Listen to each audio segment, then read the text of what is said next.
Pentagram by Aleister Crowley, dedicated to George Rafflevich.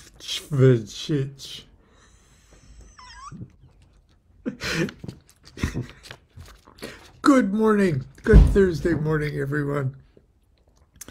It was Raffallovich. Raffalevich. Now, I'm sure that our good friend and brother Richard Kaczynski knows exactly who that guy is and why Crowley was probably poetically moved to dedicate a poem to him.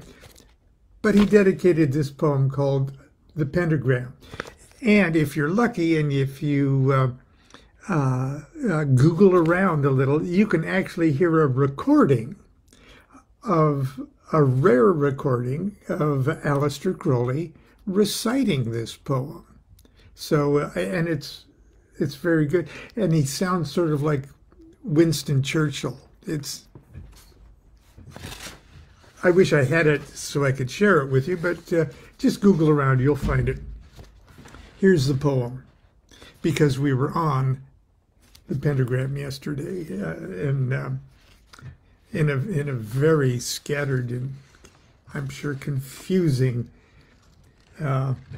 elucidation upon the greater ritual of the pentagram, but more on that in a moment. The pentagram. In the years of the primal course, in the dawn of terrestrial birth, man mastered the mammoth and the horse, and man was the lord of the earth. He made him an hollow skin from the heart of a holy tree. He compassed the earth therein, and man was the lord of the sea. He controlled the vigor of steam. He harnessed the lightning for hire. He drove the celestial team, and man was the lord of the fire. Deep-mouthed from their thrones, deep-seated, the choirs of the aeons declare the last of the demons defeated, for man is the lord of the air. Arise, O man, in thy strength.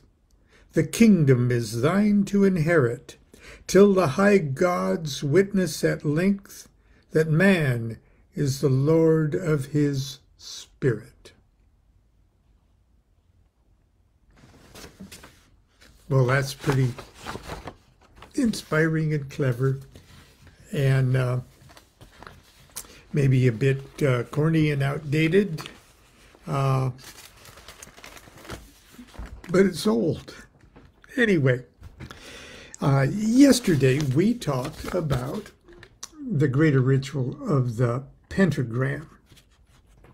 And I went into details, and I showed all my little drawings of the two pentagrams that you draw on each of the quarters, the spirit pentagram and then the individual elemental pentagram.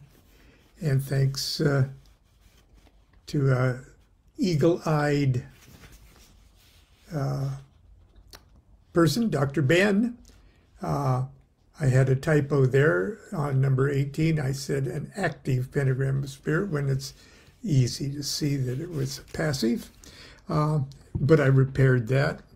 But anyway, went on and on and on about the greater pentagram ritual, because a lot of people are interested in it, and that's for many of you, it's still part of your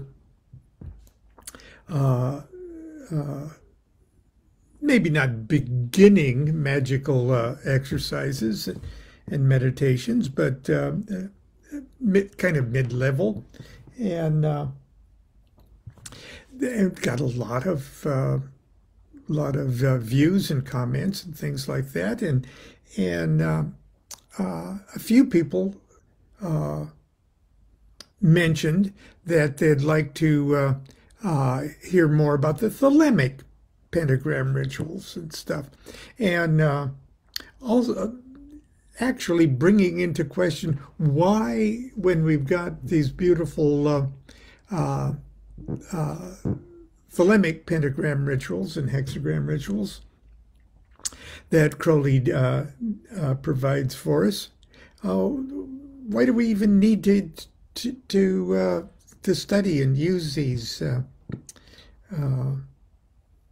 old Golden Dawn-y kind of style rituals? And what good does it do? Is it a waste of time? And a couple of my friends said, well, I prefer the star ruby, which is kind of the classic brief Thelemic version of like the lesser banishing ritual of the pentagram, and which uses holy names and things like that make more sense to modern magicians than old. It doesn't touch the same emotional level as us using old, Kabbalistic and Judeo-Christian kind of based magic of the 19th century. And those are all very good points. And I will, for the next 2 days, talk about the Thelemic pentagram rituals. But first of all, I want to address why I believe anyway, that it's important for us to master the pentagram rituals that I don't want to say traditional pentagram rituals, 200 years old or 150 years old. But I think it is important for us. I think it is important for us to know how to draw and why we draw each of those invoking and banishing pentagrams. 2 each for spirit.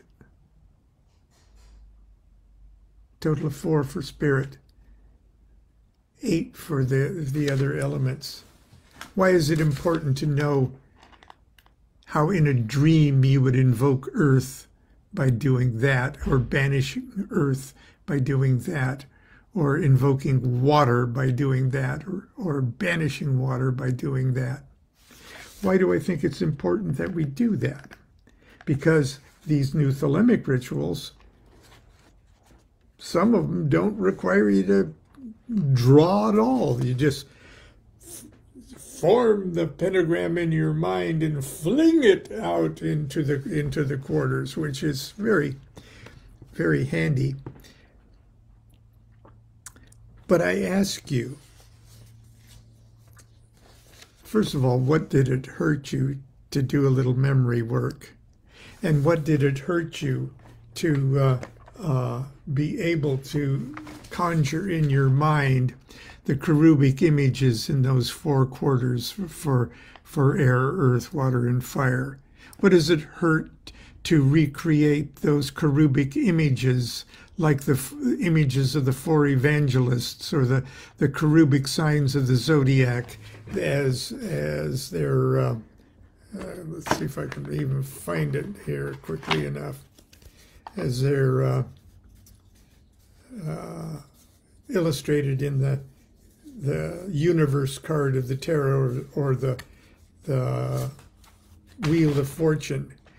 Does it really hurt you to conjure the Wheel of Fortune design in your head and then just easily go, I move toward the eagles to invoke water, okay? Does it hurt to master the elements like that? Okay, there we go.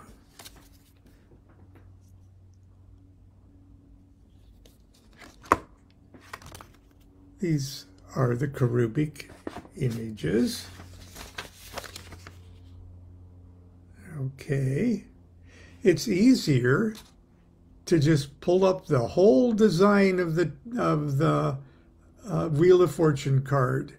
You never forget that's where the Angel of Air is. You never forget that's where the Eagle of Water is. You never forget where the Lion is and where the Bull is. All of a sudden, you've got a big key to the mastery of the pentagram. Now, think of all the magical things that you're doing just with the memorization and the practice of that exercise. Visualization, creative imagination. Not only that, but as we mentioned yesterday, we realize that our entire body is a pentagram.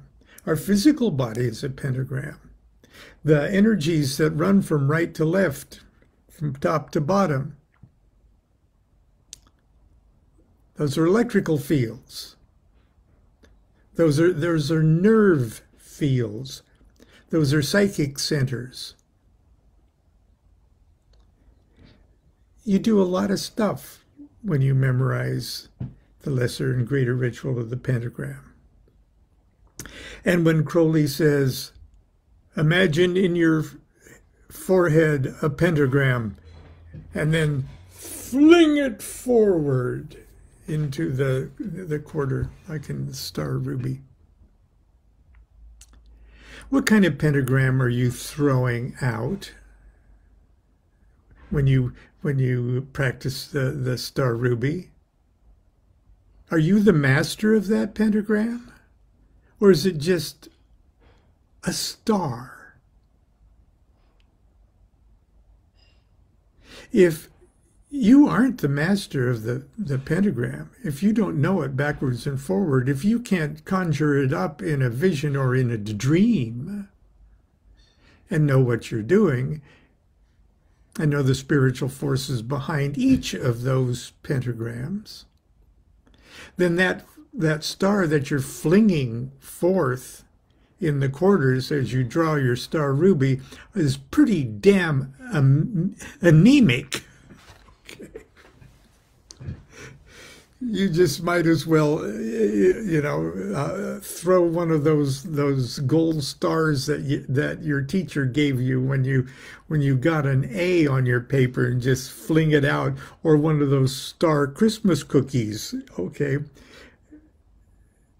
If you're not the master of the pentagram, if you haven't done that legwork, if you haven't implanted that, if you haven't branded that into your magical self, then your pentagram is worth jack shit. Anyway, keeping that in mind, there are two, I'm going to be reading from this book, okay? The Magic of Aleister Crowley. This used to be called, 30 years ago, it was called the Magic of Thelema. Okay, this is the newest edition, and if you don't have the newest edition, you don't have the newest edition, and the bit of extra material that goes with it. Also, it's now one of a Wiser Classic series. So here's what I have to say. Okay. Chapter 5. I'm not going to read all of Chapter 5. Don't worry. The Thelemic rituals of the pentagram. And this is after I've spent a great deal of time on the lesser banishing ritual of the pentagram and the greater. Okay. Even though they aren't particularly Thelemic rituals per se, I did spend a lot of time on them. And before I moved on to the next sort of evolutionary step in a magician's education, the hexagram ritual, before I moved on to the hexagram ritual and discussed that, I discussed these two Thelemic pentagram rituals, hoping that you've taken steps to master your pentagram. As stated earlier, mastery of the lesser and greater rituals of the pentagram provide the magician with a key to the microcosmic elemental universe.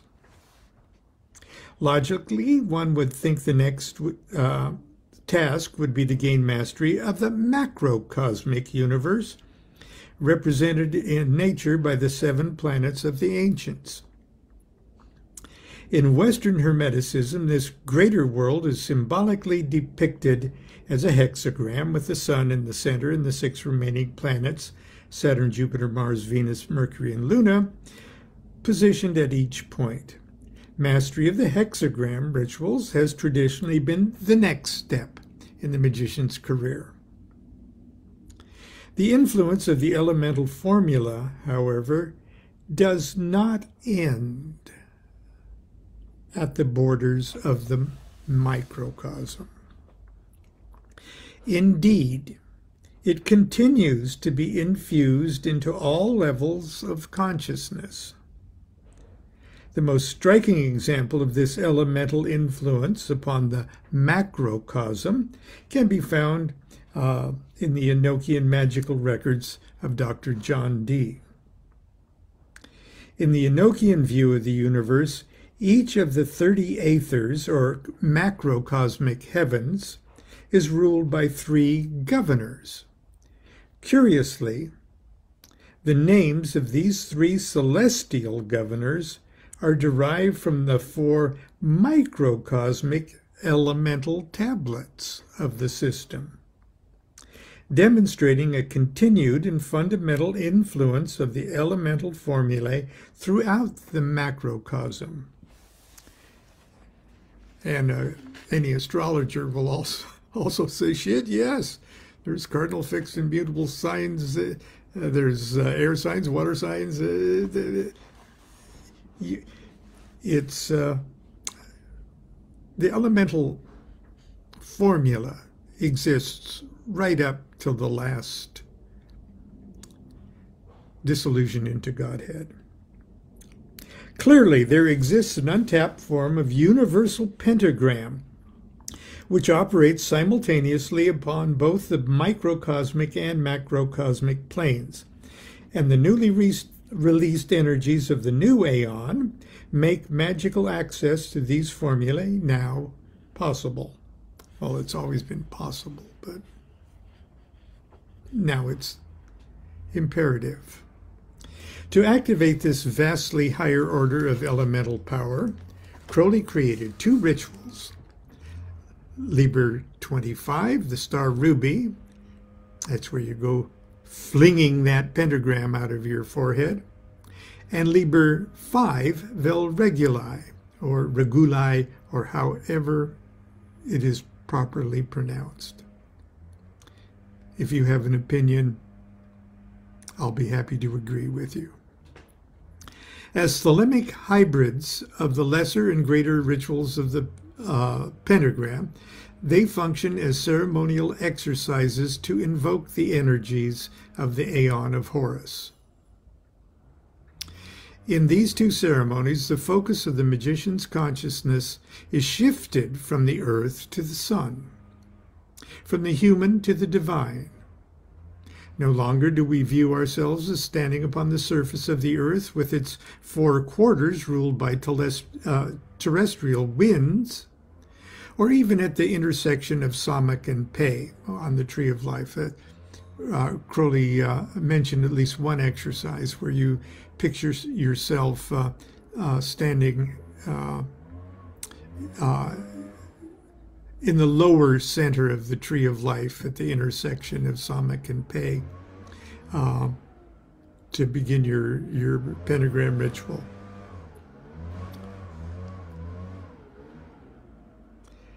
We now identify ourselves with the sun surrounded by the belt of the zodiac.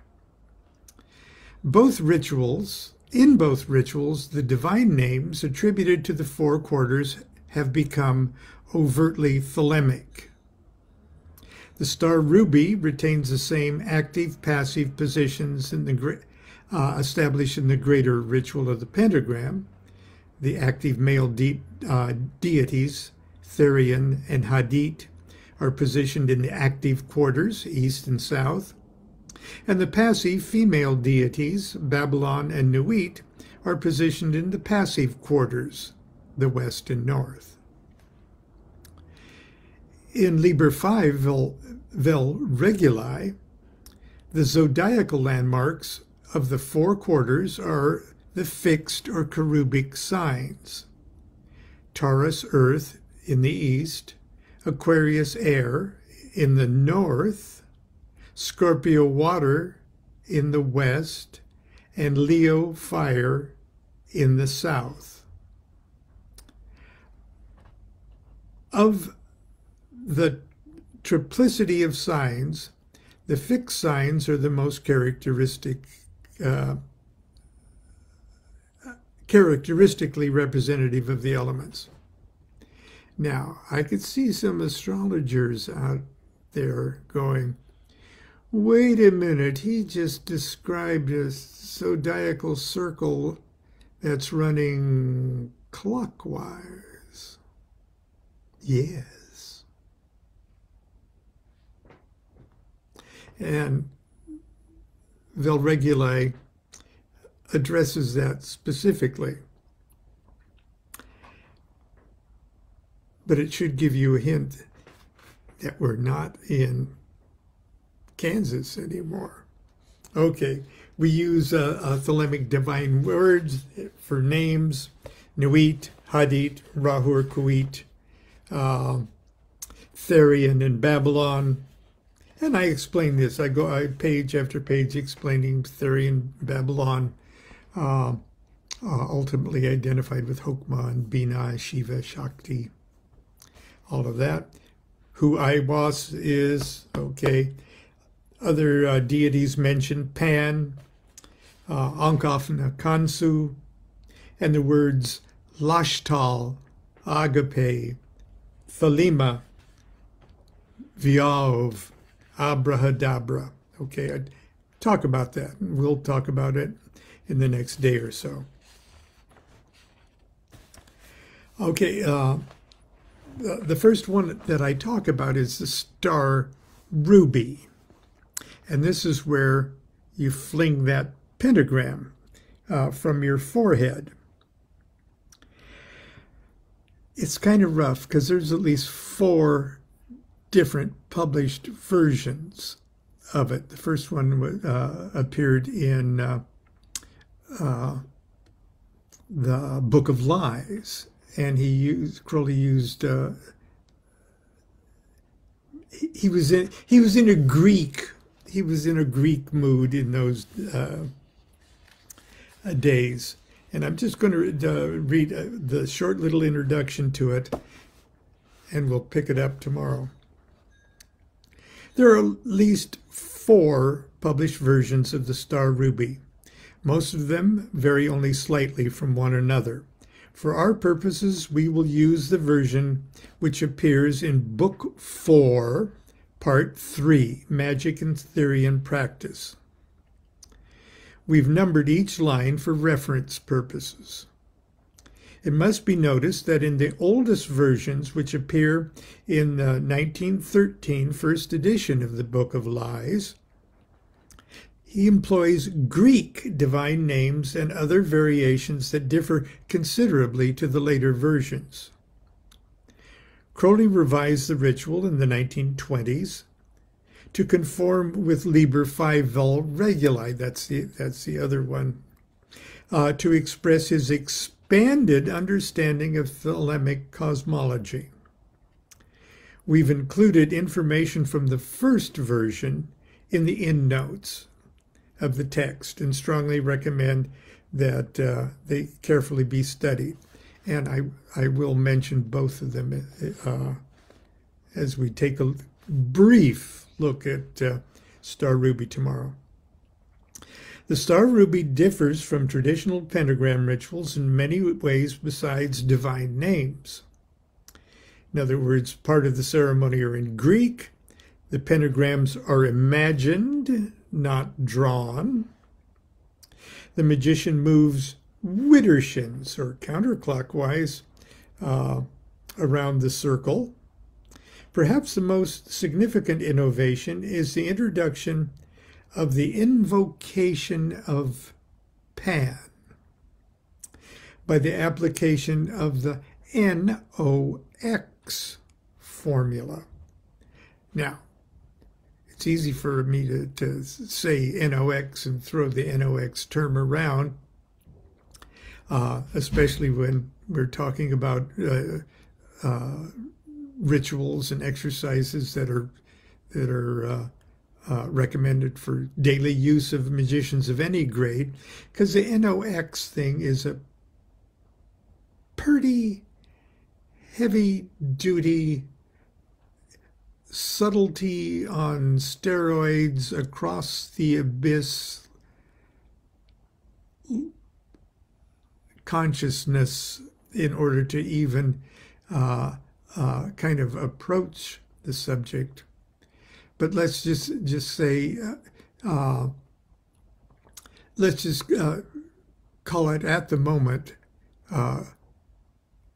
the LVX, that's below the abyss, LVX formula, that's classic macrocosmic formula of LVX, light and extension. But it's consciousness at the level that even precedes that. It's across the abyss, supernal triad consciousness, where all opposites are reconciled, where what will be the light is found in the profound darkness of the NOx, the night of Pan. This, more than any other part of the ritual, elevates the Star Ruby above the simple banishing ritual by integrating the formula of the supernal triad. I should have just let DuQuette continue. The reader is encouraged to carefully study the notes which follow the text of the rituals for greater insights on this most important aspect of Thelemic magic. Now, in pure Crowley style, especially when we're talking about the version where he uses the Greek things like Psyche and Iungus and Teletarchai and all of those kind of classic Greeky kind of stuff. He says, well, the secret code found, meaning of these words can be found in their numeration. Referring to the Greek words employed in the Star Ruby, Crowley wrote, the secret sense of these words is to be sought in the numeration thereof. And so to help the student with further research, I've included a table outlining the numerical equivalents of the Greek alphabet. So that's what I try to be as handy as possible, because I really call this a handbook of the rituals of Thelema. The handbook should have tons of stuff that are helpful. Tomorrow, at this time, we will start with Liber 25, which is 5 squared, the Star Ruby, a publication in Class D. And on the following day, we'll take a look at Liber 5, Vel Reguli. Anyway, that's it for today. Shoot, I babbled on for a half hour.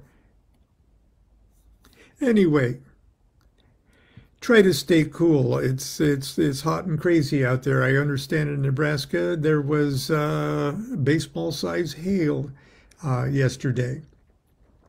Also, in case you didn't notice the heat, for the last 3 days, they were the hottest 3 days ever recorded since there's been thermometers. So I think we're going to have to get in good practice staying cool. But you know, if you stay cool, you can stay cool. So until we all incinerate, stay cool. Do what thou wilt shall be the whole of the law. Love is the law, love under will.